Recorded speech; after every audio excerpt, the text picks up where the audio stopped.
Hey folks, welcome back to Rec Sport Education, and I'm back.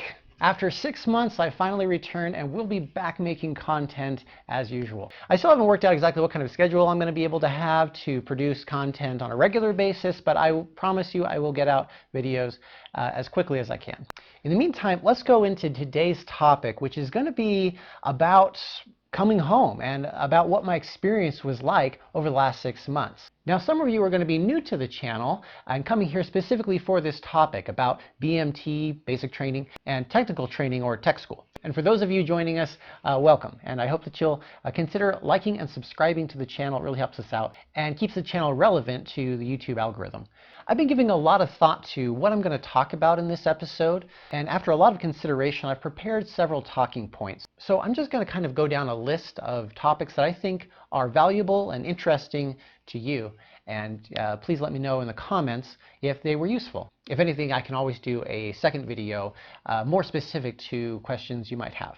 First things first, if you're an extrovert, you're going to have a hard time in BMT because you're going to be told all the time to stop talking, keep your mouth shut, and stop moving around. But on the other hand, if you're an introvert, you're going to have a hard time in BMT because you're going to all the time be dealing with these repressed extroverts.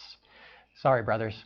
So the first one, why did I join the military? Well, this is interesting because I'm coming into it a little differently than most of you, probably. I'm 36 years old. And yes, I decided to join the military late in life. To be honest, I suppose I had a perception of what military service was and that it essentially wasn't for me. But a few years ago, I had a friend of mine who was a student to one of my self-defense classes begin telling me about his experience in the Air Force and how much he enjoyed it and how valuable he thought it was. And that really prompted me to start looking into it.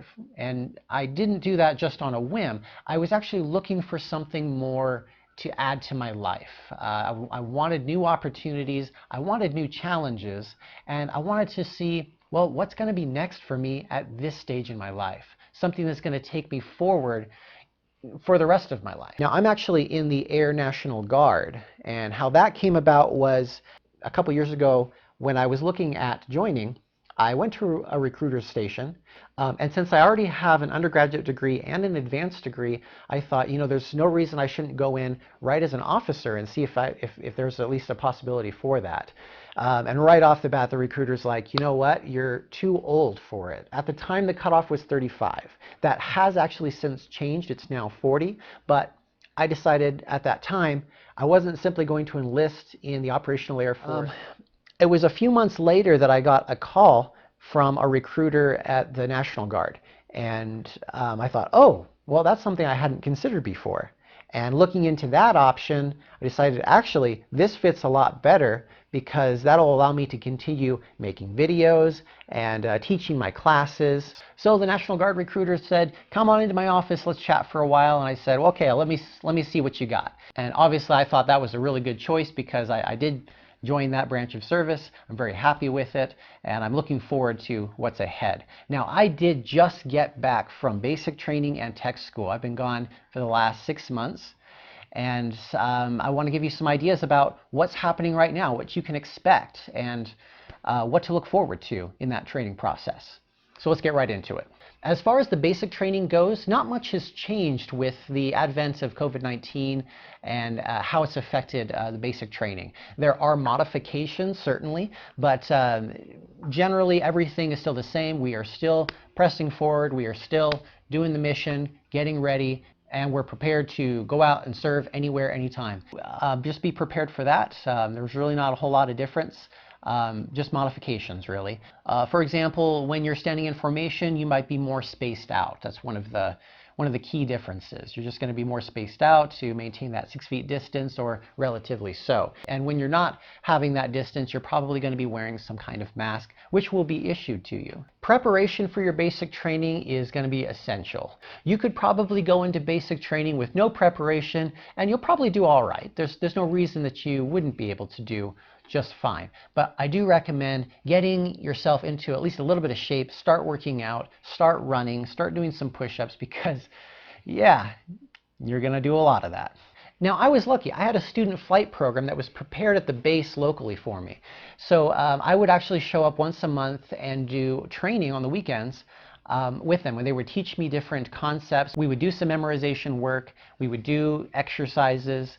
And this really was useful in preparing me for what to expect in basic training and in tech school, and generally just getting ready for military life. So if you have a program like that, take advantage of it, ask questions, be involved as best you can, because it really does help to prepare you. So before I went off to basic training, for about 8 months prior, that's how long it took me to get dates to go off to basic training, I was already beginning my exercises. I started running several times a week, 3 to 4 times a week at least.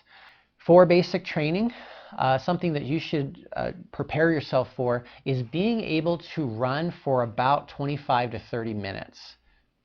That's quite a lot. So just work your way up to that. You don't have to run fast.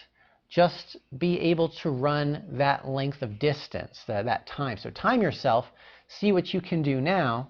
And there are some really great resources online, even if you just Google searched trail tracker. So work up to that 30-minute run time, and then work on your speed over time as well. And there's lots of different ways you can do that. Maybe I'll do a video on that at some point, but just be prepared. Other than that, the other preparations I did were primarily push-ups and sit-ups and flutter kicks. These will be essential for you. You need to be prepared for them.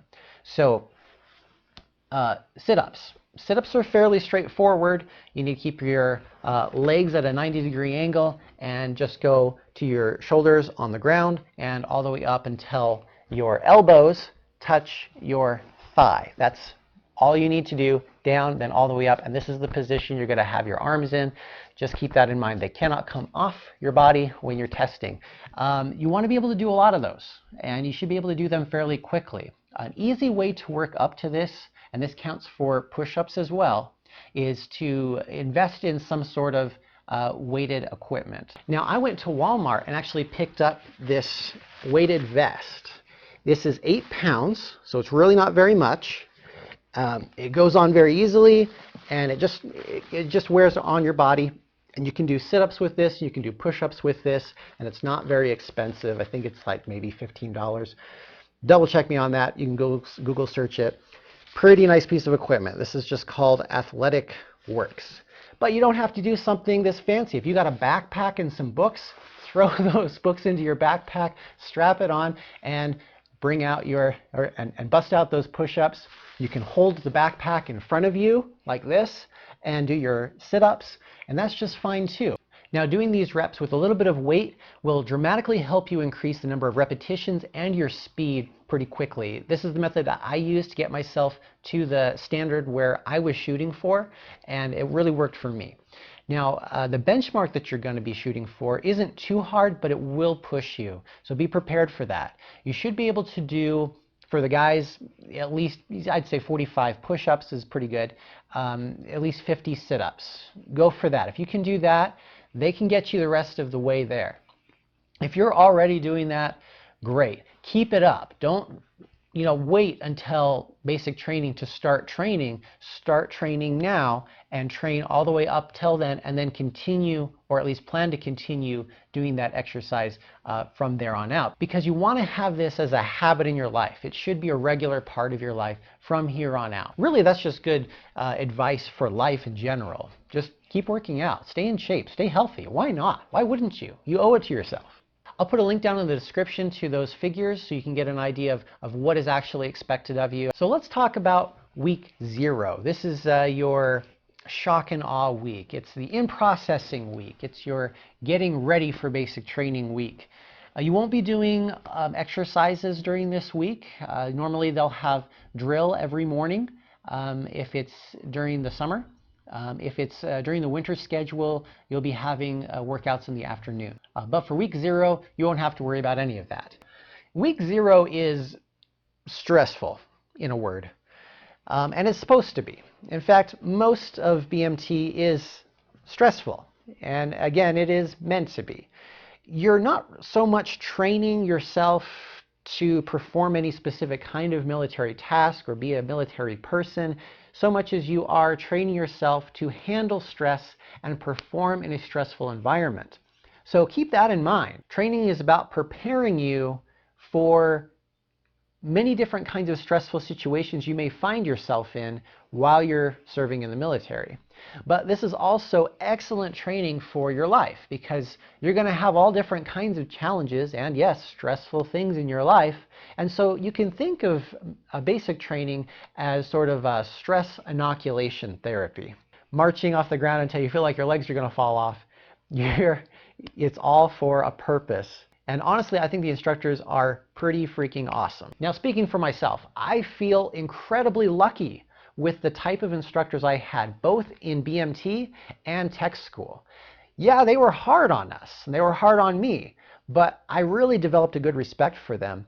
And as you progress through past week 0, you'll begin to see a little bit more human side to them, and it's a really refreshing.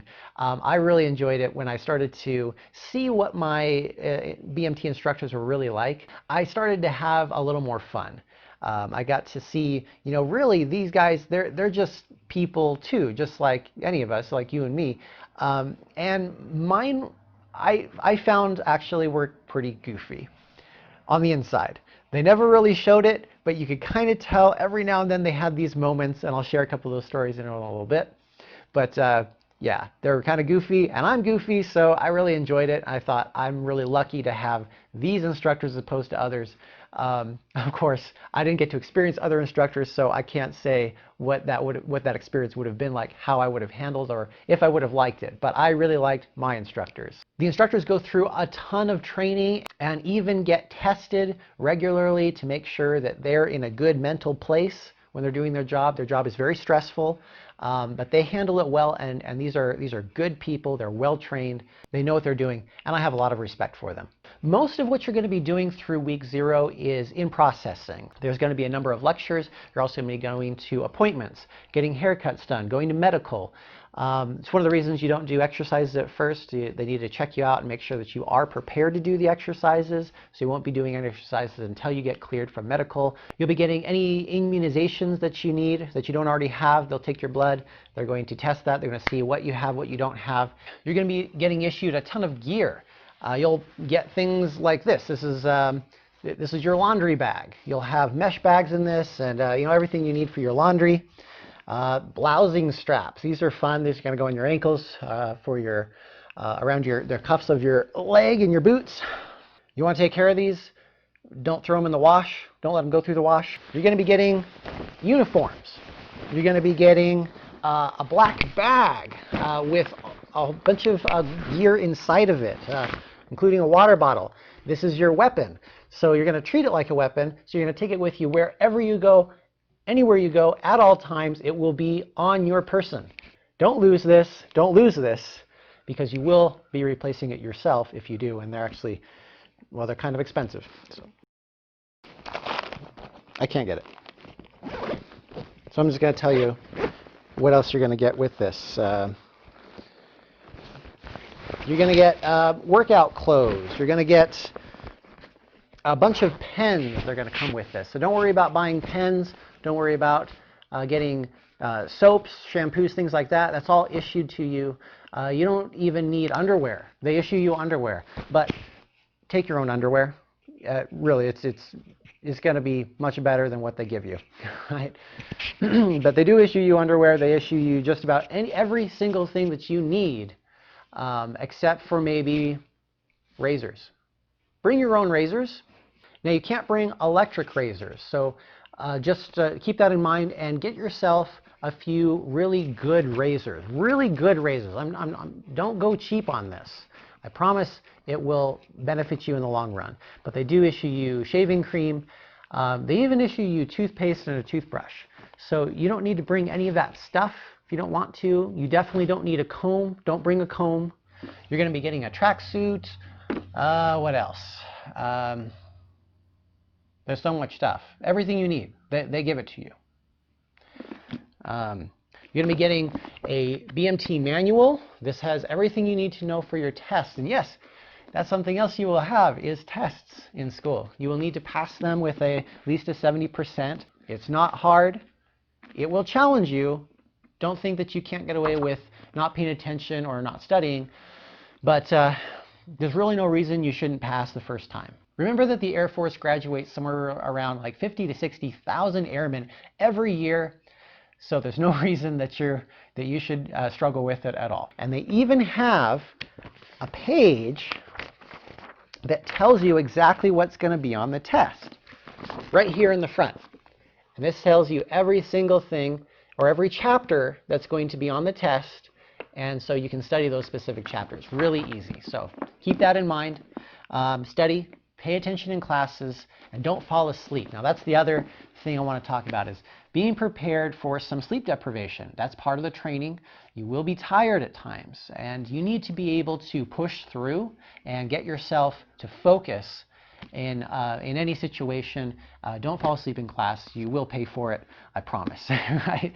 So don't let that scare you though either. I mean, you know, you'll get through it even if you do. The point is there are things that you are expected to do if you are feeling tired. So in class, you start to feel yourself drowsy, you're blinking just a little bit too long. Stand up, take your water bottle with you and your book, go to the back of the classroom and stand. If you're unmotivated, they're not gonna give you a whole lot of great energy either. Why are they wasting their time on you, right? I know sometimes you're gonna feel like, well, I'm not trying to be rude, I'm just really tired. But yeah, just know that there are things in place to help you, and there's ways of doing things, and this is one of those things to do. If you are sleepy, just stand up. So let's move on from there and talk about some of the lessons I learned in BMT. And with that, I want to talk about leadership roles. So there are a few select leadership positions available. Really, it's going to be up to the discretion of your MTIs, your military training instructors. There's a number of factors that they may consider when choosing the leadership roles, but you're going to have several element leaders, and you're going to have a dorm chief. So right there's 5 main leadership positions. And there will be about 50 of you in your flight. So if you really want a leadership role, by all means, go ahead and put yourself out there. Let your MTIs know. They may choose you, they may not. Regardless of what happens with that, just know that you can still be a leader in your own way. You're going to find there's people coming from all different backgrounds. They're coming from all over the country, some of them from even different places in the world. And you're going to be interacting with these people who have different experiences and are at different levels of personal development. Take every moment and remember that even though it's hard, even though you're stressed, you're tired, it's an opportunity. This moment is temporary. And so you've just got to push through this moment and get to the next one and the next one and the next one until you're done. Eventually that will come. But it's about keeping proper perspective and understanding that each of these moments is an opportunity for you to be who you want to be. And that's going to tie into why you joined. Remember, at the beginning I mentioned I joined because I wanted new opportunities and new challenges, because I like to challenge myself, push myself, and achieve things. This was something for me to push myself in. Keep in mind what your reason for joining is. Maybe you're trying to get away from a bad situation, or maybe you're just trying to get into a better situation. Whatever your reason is, keep it in mind, keep it fresh, and use your moments as opportunities to meeting that goal, whatever it is. Now, one of the other lessons I wanted to talk about is something I really feel strongly about. I mentioned a little bit about expectations, and you certainly will have your own, and other people are going to have theirs. Naturally, this is going to create some friction. So what I want to convey to you is that it's the expectations that usually get in the way. And the best way to overcome that is to forget yourself and go to work. Now, that's actually a slogan that's quoted by other people in the world. It's not mine, but I certainly have adopted it and believe in it very strongly. And this is important for building a team. It helps build that trust and reliability between you and your teammates. And if everybody, of course, is worrying about each other, serving each other, working for each other, then are you going to have any problems? No, because your needs are going to always be taken care of, and the needs of everyone else around you will also be taken care of. It's the smoothest way, but it's also easier to say than do, right? Because of course not everybody's going to understand this concept, and not everybody's going to be able to live it anyway all the time. So understand your limits, understand the limits of other people. Again, practice compassion, understanding, and patience, patience, patience. Now, one final lesson, and I want to tell you a story.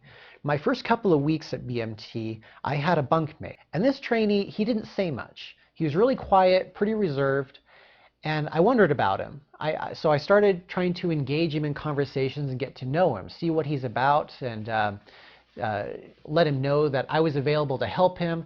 There were days, of course, where I'd get up and I would help him make his bed, for example, help him fold things, just being friendly and helpful as best I could. And I found out he was from Guam, that this was his first time away from home. And I thought, wow, you know, I'm a bit stressed out. I'm missing home. This is a pretty tough environment. But what must he be going through? I thought. So I committed right then and there that I was going to be this guy's friend. I was going to help him out. But here's the thing: he actually didn't need my help at all. He was great. As we progressed on, he ended up making a lot of friends and being very social and getting to know a lot of great guys. He was one of the top performers in our flight. He did exceptionally well in everything he did. He really didn't need any extra attention. He was an exceptional airman in BMT, and I know he's going to be an exceptional airman going forward in the rest of his career. Now, that said, I had another trainee who took on a leadership role. He was an element leader. This guy was built like a rock. He was solid. He was huge. He also had a strong mind. He did very well on tests, and he was one of the top performers on our team as well. However, he also was a young guy, missing home and his girlfriend, and he ended up struggling more so, I think, than others. The person that I thought didn't need any help actually needed more help than anyone, and the person I thought did need help turned out to be just fine. So keep that in mind. Your perceptions aren't always going to be accurate. What kind of jobs are there at BMT? Well, they're going to play a fun little game with you. Your MTIs are going to sit you down and they're going to ask a bunch of questions. Hey, who's good at baseball? Who likes baseball? Okay, great. You're going to be the person that's going to beat out the mats of all the dust and keep them clean. Oh, okay. Now, so you get an idea of where they're going when they start asking these questions. But there are a whole bunch of different roles you could take on. There's people who all they do is align shoes. They have a long stick. They make sure that all your shoes are lined up against your bed rail and the stick, and they look nice and pretty because you're going to have a lot of inspections. There's laundry crew. There's an EC monitor. The EC is your entry controller. You're going to be kind of doing guard duty and challenging people who are trying to get into your living quarters where you and the rest of your team are. And you need to be able to account for who's there, if they should be there or they shouldn't. And you need to be able to challenge that person properly. There's latrine duty, and there's also the traditional leadership roles, the element leaders, the dorm chief, and the guidon bearer. The guidon bearer is going to basically hold a flag, it's a pole, and walk around in front of the team the entire time you're at BMT. This person always is going to stand out more than anyone else on the team because they're leading it and they're guiding you. So they've got to be on it all the time, listening to the commands of the MTI. A good rule to go by is that no matter what job you have, understand that there are other jobs that probably need help. Make yourself available to helping out the latrine crew because that's one of the hardest jobs to do right. Mainly because there are 50 of you and you're all sharing the same bathroom space. So everybody should help out cleaning that bathroom space. Make that your goal, to get everybody involved in keeping it clean. Now personally, like I said, I had two roles. I was on laundry crew, but I also took on the EC monitor role. Now what that does is essentially make the schedule of who's going to be on entry controller duty for the 2-hour shift. And you got to fill this up for the entire day and all night long. So yeah, you will be up at night at times working an entry controller shift. And guess what? You will have MTIs and other leadership trying to break into your space and challenge you. You've got to be able to stop them. As far as laundry goes, I actually liked that job. I thought it was fine. There's really no problem with it. I think it's a fairly easy job. It's straightforward. And passing out is actually a pretty easy task. What you're going to do is you're going to set up a laundry train. You're going to have this huge bin with everybody's laundry in it, and everybody's laundry is marked with a number, a code that is unique to that individual.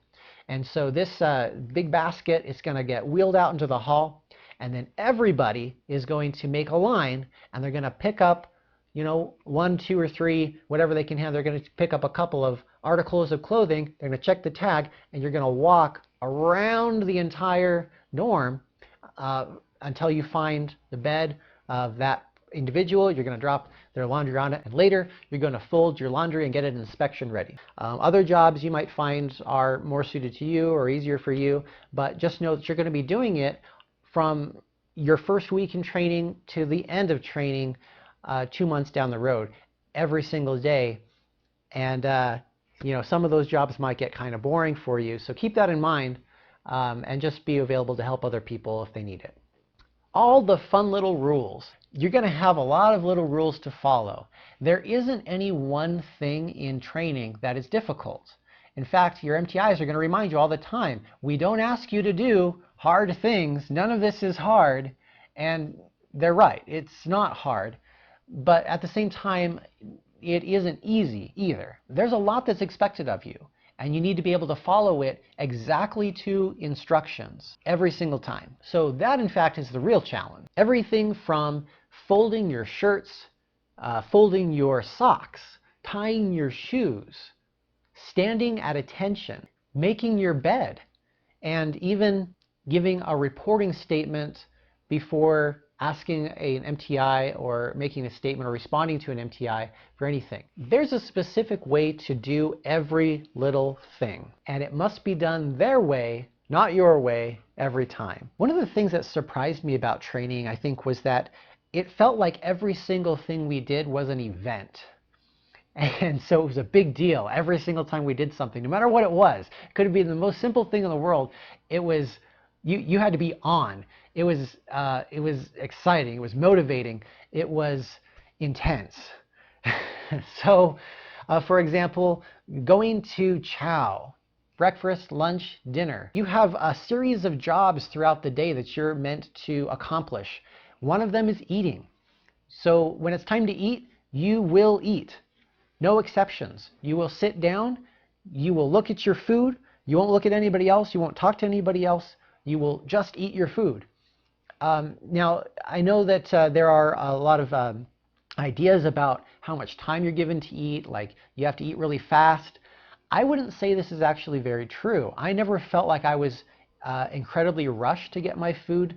I just eat at a good pace. Just focus on the task of eating, and don't talk to anyone, because you will get blown up for that. There's MTIs looking around, and they are scanning, waiting for somebody to look like they're not doing the right thing, look like they don't know what they're doing. Least favorite things in school. Now, I just got finished telling you that every single thing was an event.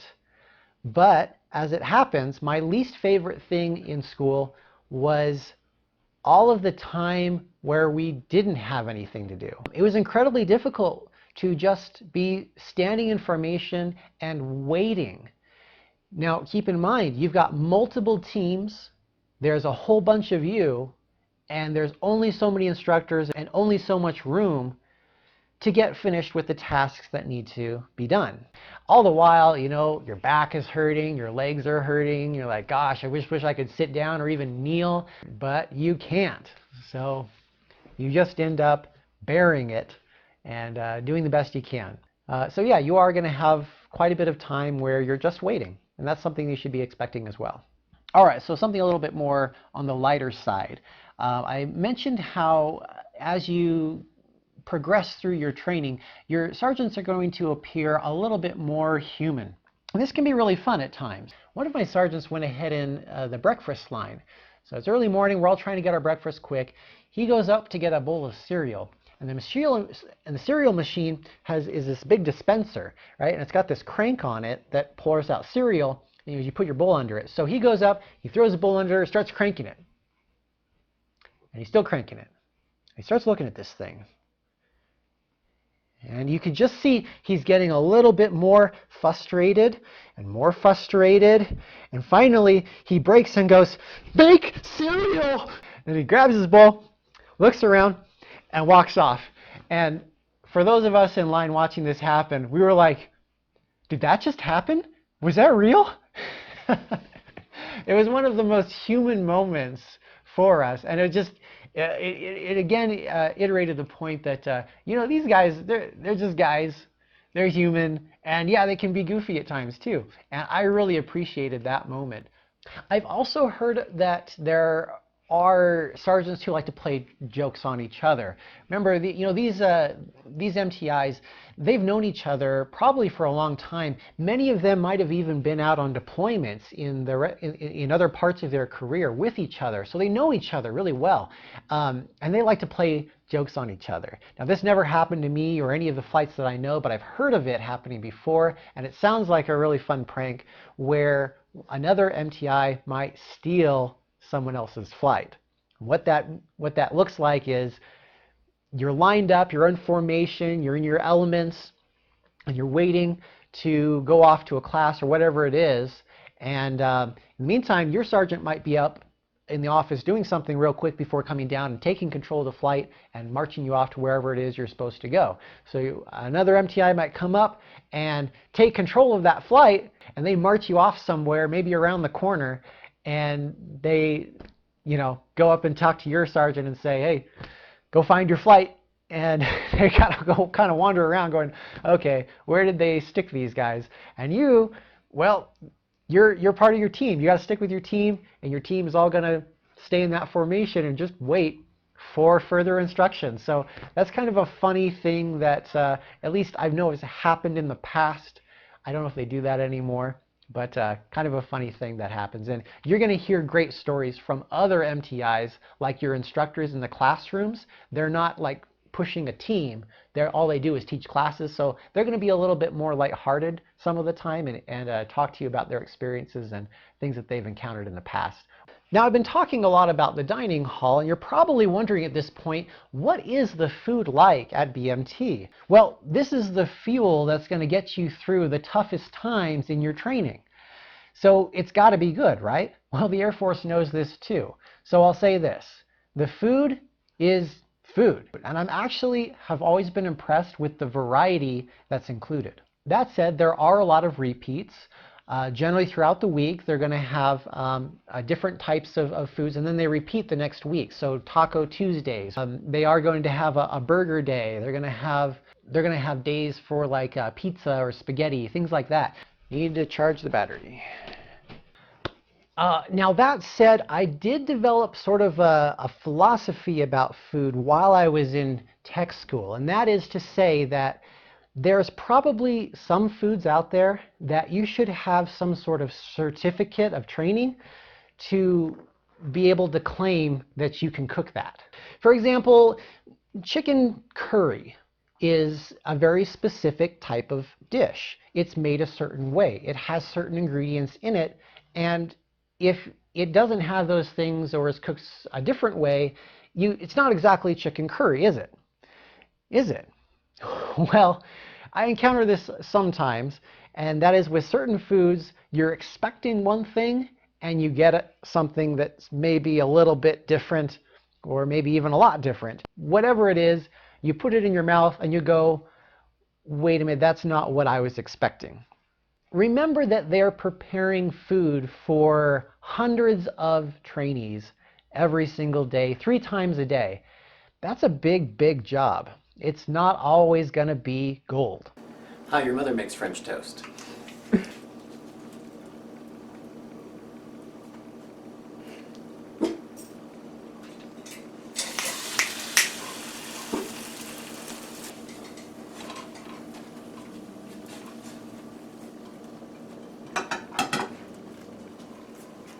How BMT makes French toast.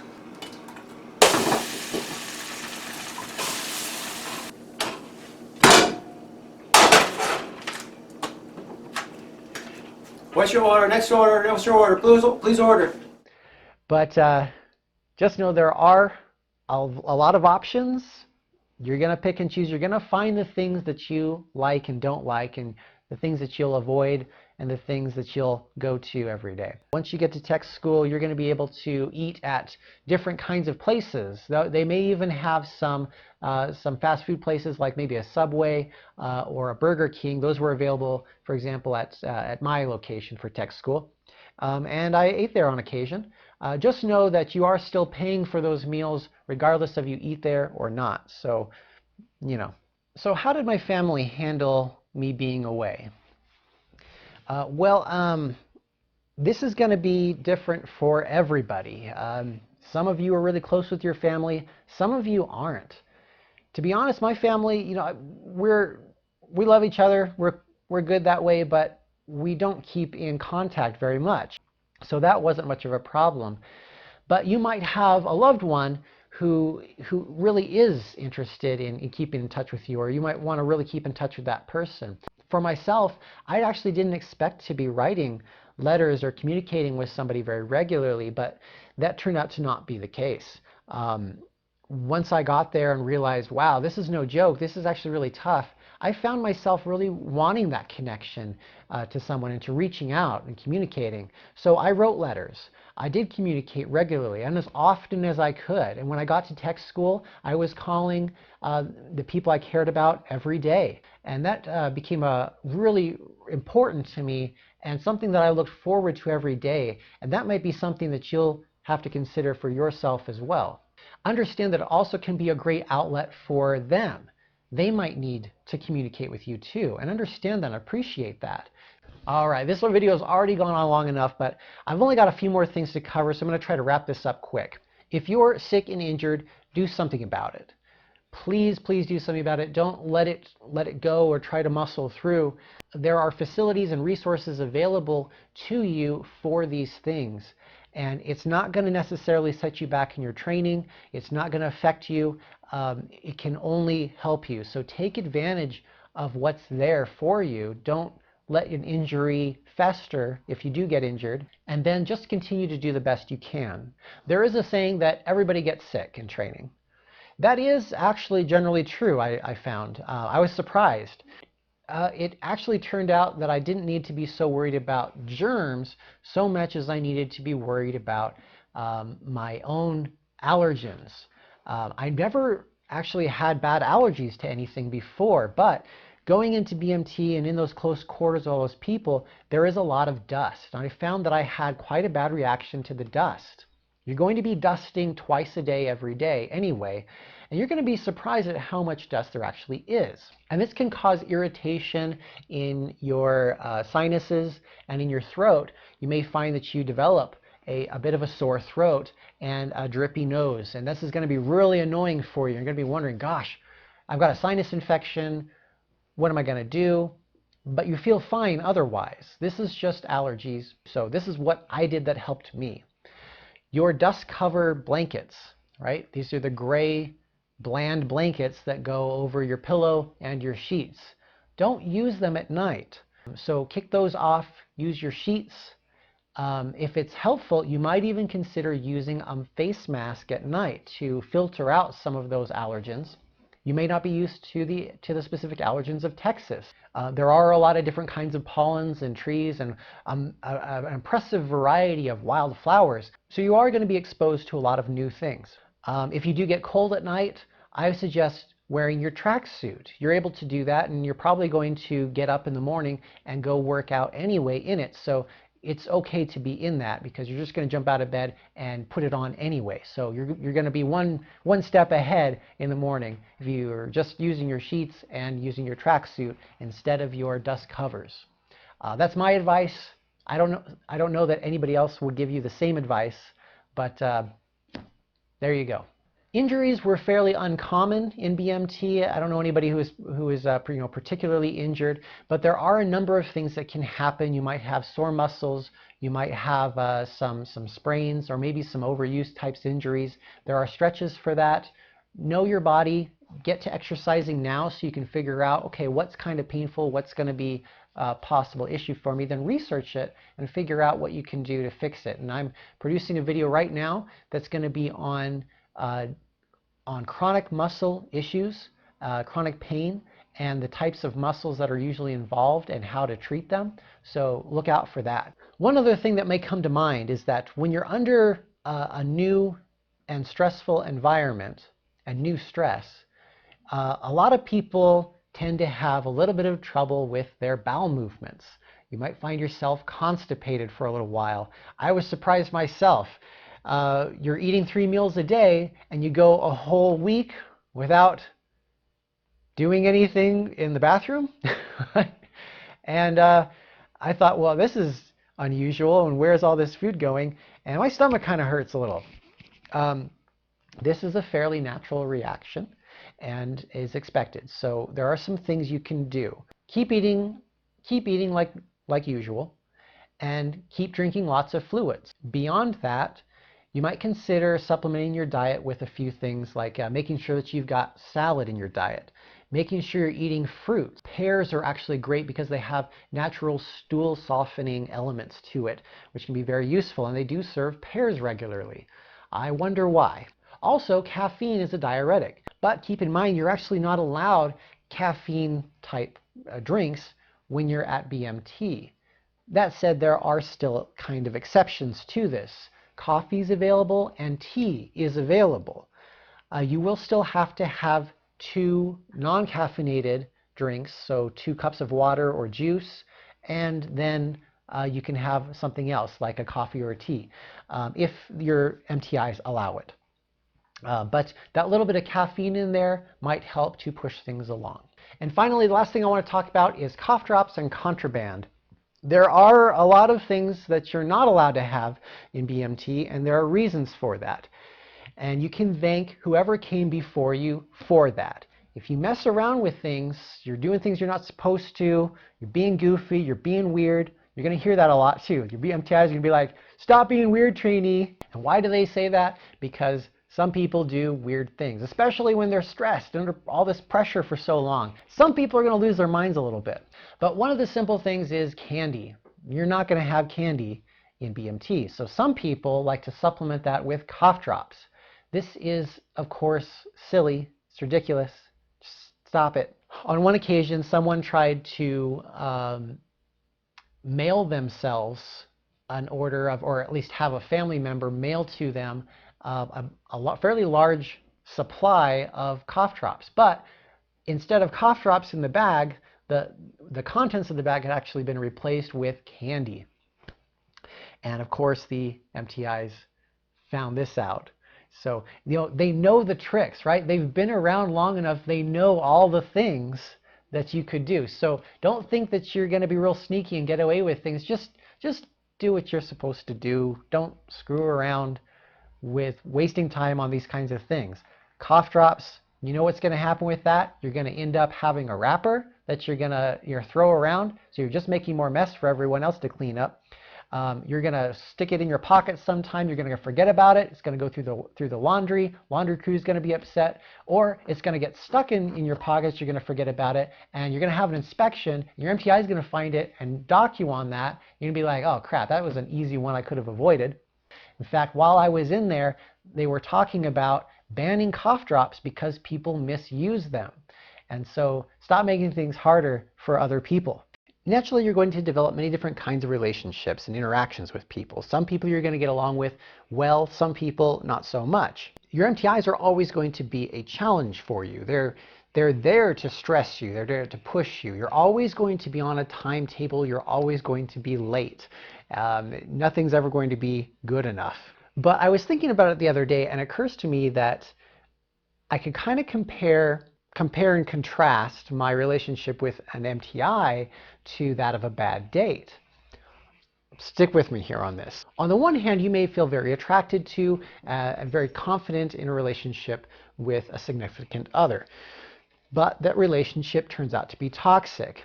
Yet you hang on to it.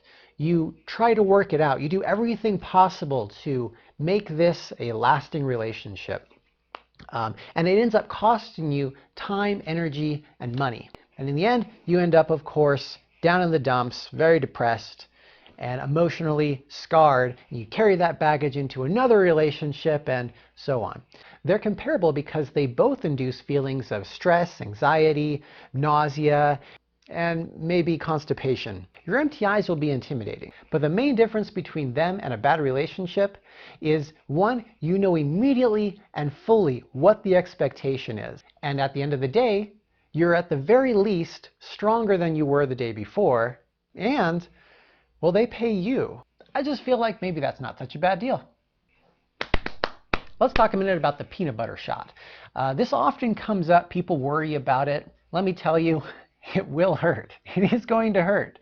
But it's honestly not that bad. And you'll be fine within a day or two. However, if you are like me and you don't have a butt, then it will likely be a nightmare for you. This is because this fairly large needle goes all the way into the muscle. And if you don't have much muscle there, it's probably going to get down in there towards the bone. And it's going to cause a lot of soreness. I was in significant pain, especially going up and down stairs. The good news is there are resources available, and like I said, you need to use those resources. It's very simple. Go to your MTI, ask for an appointment slip to go to medical, and they'll give you some ibuprofen. And I tell you, that is the miracle stuff. Me and some of the other older guys, while we were finishing up our BMT the last several weeks, were practically living off of ibuprofen. At night, you'll probably have a hard time getting to sleep. You're going to have all of your other flight members trying to use the bathroom all night long. You're going to have lights on. There's going to be noise. It's going to be uncomfortable. The beds aren't the best. But one thing you can do to give yourself a little more comfort is to use your wash cap and just put it down over your eyes for a little more peace and comfort. Something that some of you might find useful if you tend to get a backache from standing around too much is taking one of your towels and folding it up into a tight square, and you're going to stick this in your belt in the back and tighten the belt up real tight, and that creates a simple makeshift back brace. One thing you should all learn to do is tie a tie, specifically a double Windsor.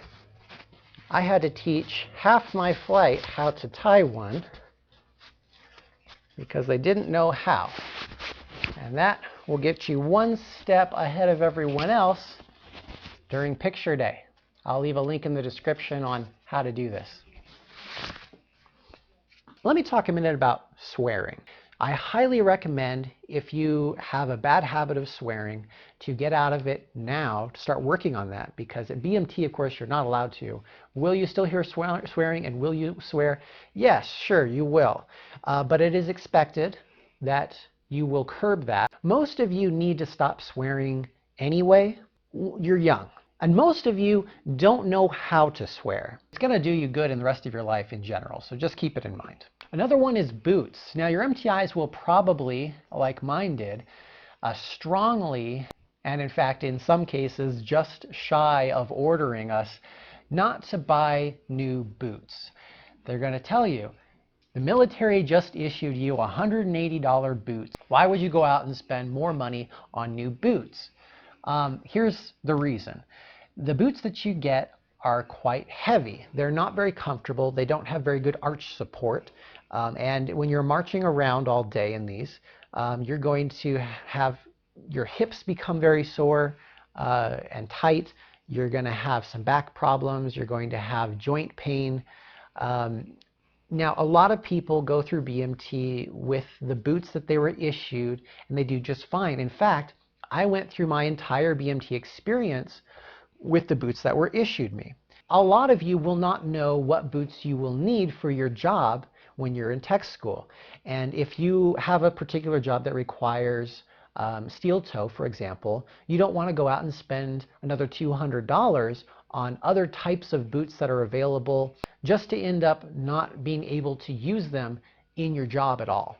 If you do need steel toe boots, you will get those issued to you towards the end. And we actually found that the steel toe boots that are issued are still a little bit lighter than the original boots. That said, in tech school, I'm in security forces, I knew I really needed a lighter boot. So I ended up getting these. I really love these. Whoops. They're a fantastic boot. These are called Tactical Research, or you can kind of see the label there. There's the bottom.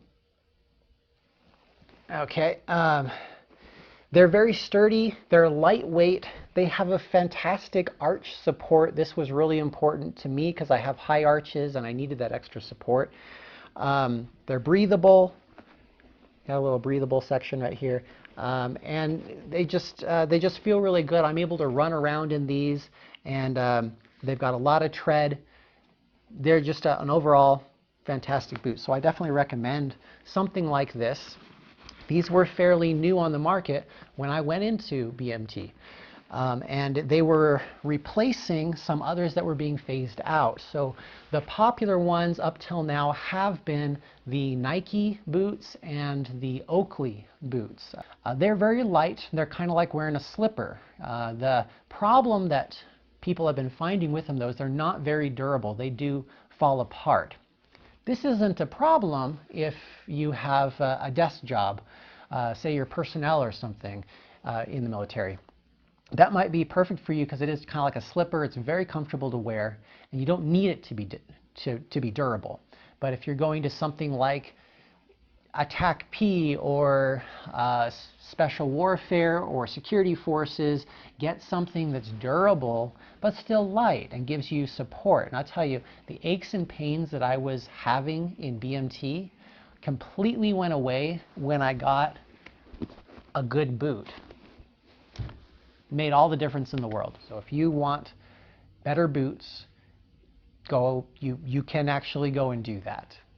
But be cautious, because you will probably get a lot of flack for it. That's about all the tips and tricks I'm willing to offer up this time. Let's talk about Beast Week and the obstacle course. People always want to know about this because it's supposed to be one of the most fun opportunities in BMT, right? Getting to run the obstacle course. Yeah, of course. It is fun. It was fun. I had a great time with it. I've always been kind of into those kinds of things, and when I was a kid growing up, I loved going on the big toy and jumping around on all the bars. And you'll do a lot of things that are uncomfortable, like the mop gear exercises, where you're challenging entry controllers to your base. You've got to be in this basically chemical warfare protection gear with your gas mask and everything, and it can be a little hard to breathe in that, and you've got to take cover in a shelter, and you're wearing a lot of a heavy gear, and in the summertime it's hot, and if you're wearing all of this gear, you're going to be sweating profusely, and just think of it like a really tight enclosed sauna. That's at least how I felt about it, and that was actually a good thing, because when it was over, I got to take all that gear off, you cool off, and you feel pretty great because you've opened up all your pores, you've sweated all that out. Actually felt pretty good to me, but it is pretty uncomfortable in the process. You're going to be expected to work with your team to solve problems. There is also a fair bit of waiting around. And you're waiting for your turn. You're going to go into the sand pit. You're going to get dirty. You're going to be cleaning up sand in your dorm from then on every day until you're done. Most people go through the obstacle course just fine. It's really not a big deal. There is one part, though, that I was surprised more people struggled with than I would have expected, especially for the females, for whatever reason. And that was the rope swing. So what's going to happen is you're going to stand up on a platform. An MTI or a cadre as they're called at Beast, is going to stand on the other side across a pool, and they're going to swing a rope to you. You're going to jump onto that rope and swing across the pool to the other side. Seems straightforward enough. More often than I would have expected, people were ending up in the drink. So that's something to keep in mind too. And of course, you're in your uniform, you've got your boots, and you're going into that pool. You're going to have all of that gear wet. You've got to still march back to your tent. You've got to change, and you've got to then deal with all this wet gear. And it's just not fun. If you can avoid it, don't go in the water because you're going to have a much better time not being soaked like that. Mind you, you will be wearing gloves when you do this, and they do slip. So something I noticed when I got on the rope swing was I grabbed on, and I found I could hold on just fine and swing across, but there was a tendency to feel like I was slipping down the rope. And this is where people get into trouble. They grab on, they find that they can't hang on because they're slipping on it, and they just sort of give up halfway through and end up letting go. But you can absolutely avoid that. You just have to have a tighter grip. One other thing I'll talk about is military coins. This is a long-standing tradition. One of the traditions that comes to mind is that if you go out with all of your buddies to the bar, and somebody would throw down a challenge coin, and everybody would pull out their coin and throw it down, and whoever didn't have a challenge coin with them had to buy a round of drinks for everybody. My first challenge coin I got was actually in student flight. At the time, I had just won the facing movement competition against the others in my flight, and had been assigned the task of being an element leader. Very glad to be able to have that opportunity to be in a leadership position in student flight. And so this is the coin that was issued to me, the Air National Guard Service Award. Yeah, this is a very, very nice looking coin. It gives you, yeah, I think you can see that pretty well. And it's got two sides. And there you go. Coins these days have become much more superfluous at this point. They're much more common and given out for all different kinds of things, even just random things. For example, your unit, when you get back from BMT and tech school, will probably have its own coin. My unit's coin for the security forces looks like this.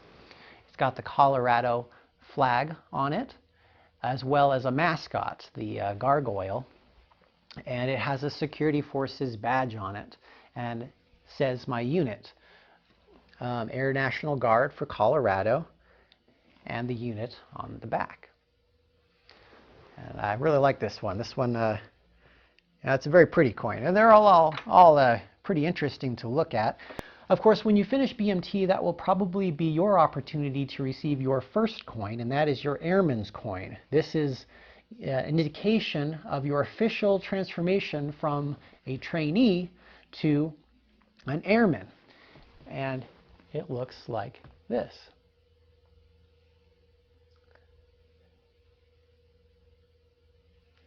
Now you can also purchase t-shirts and coins that represent your BMT flight.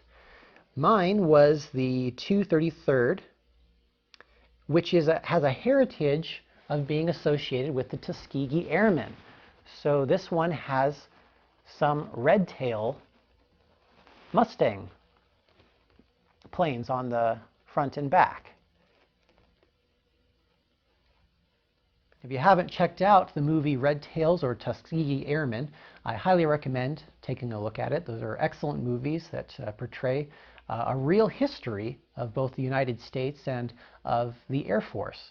The last coin I'm going to share with you is a unique challenge coin that goes with religious service and attendance. at BMT, you are encouraged to attend some sort of service. And of course, you don't have to, and it's not like they're encouraging you to participate in religion. But what they are encouraging you to do is to get out of the dorms, away from the environment that you're in 24 hours a day, 6 days a week, and unwind. Being able to go to a service, even if you're not religious, is a great place to relax, shoot the breeze with people, just chat and be yourself for probably the first time in what's going to feel like a very long time. So if you attend regularly through each of your services will have their own challenge coin associated with that denomination or with that organization, whatever it may be. So here is my religious challenge coin.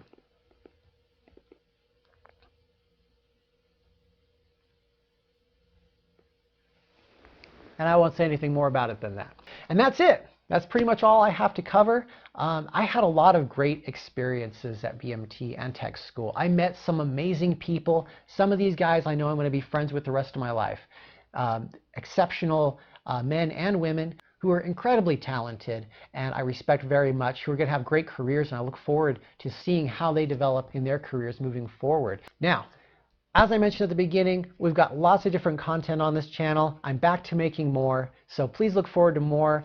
Like and subscribe. You can hit the bell notification to get updates on future videos, and I hope to see you next time. For those of you about ready to go off to training, have fun out there. Don't take things personally.